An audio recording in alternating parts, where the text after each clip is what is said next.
Bo gospod Zvone Trezelj, predsednik domačega atletskega kluba. Naprošamo.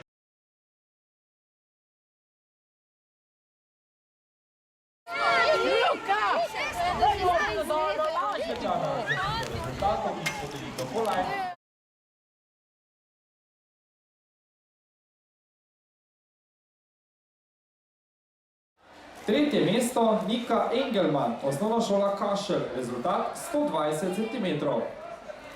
Drugo mesto in srebrna kolajna Maša Gazvoda, osnovna šola Zalog, rezultat 120 cm. In zmagovalka ter področna prvakinja je postala Aleksandra Zečevič, osnovna šola Jože Moškrič, rezultat 125 cm.